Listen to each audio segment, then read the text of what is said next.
I want to take just a minute and tell you about something that's just really cool that happens in spring. God brings everything to life that seemed to be dead all the way through the winter. And one of my favorites is the red bud tree. It's found everywhere in the United States, but it originated over in the Mediterranean area of the world. So you'll find this very tree almost in every country of the world.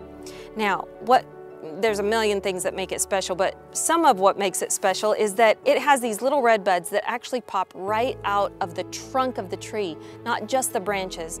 And this is before anything else has come to life.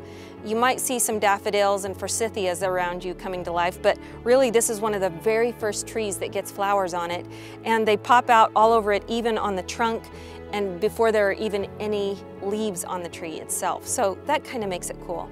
Now, I don't believe in folklore and whatever, but I just think it's an interesting story that it's also known as the tree of Judas, because they say that it used to have white buds on it until Judas betrayed Christ and then went out and hung himself on this very tree.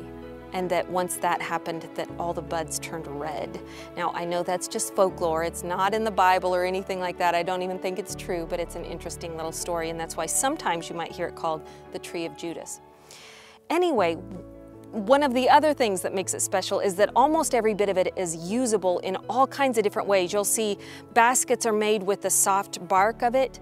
You can make cordage with the really pliable little twigs that grow on it in the spring, but every bit of it is almost edible as well. Starting with the red buds. It has these little red buds that grow on it, and the tree that we're looking at right now, we're in the wild in Tennessee, but you'll see the little red buds, and most of these are all the way open. You can eat them at any time. You can also eat the leaves, and you can see here on this one some of the little tiny leaves that are starting to sprout. As they grow, you can eat those, and then it also covers itself in these pods that almost look like peas. It's actually part of the pea family, the same kind of plant as the pea family. There are about 50 recipes or more that I've found that you can make with the red buds. You just collect them literally by hand. You don't even need a knife. Collect them off the tree. You can make, let me just think of a few of them. You can make red bud salsa. Just so you know what they taste like, they taste like kind of lemony, and then with just a smidgen of an onion aftertaste. I know that sounds weird, but just a smidgen of an onion aftertaste.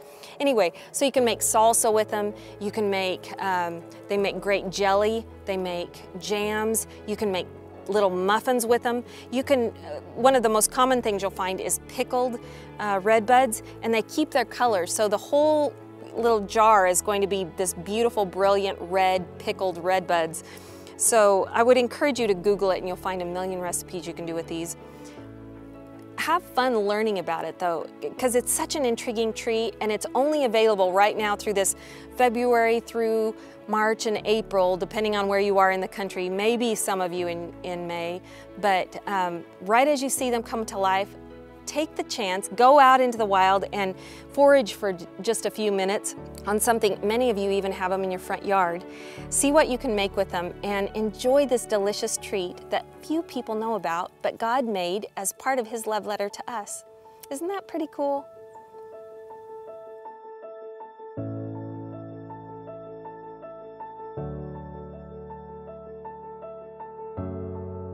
Hey there, before you go, I want to share with you my very favorite verse in the entire Bible. It's near the front in the book of Joshua, and it's in the very first chapter, verse 9. It says this, "Have I not commanded you? Be strong and courageous. Don't be discouraged about anything, and do not be afraid. For I am the Lord your God, and I am with you wherever you go." Now go spread the word.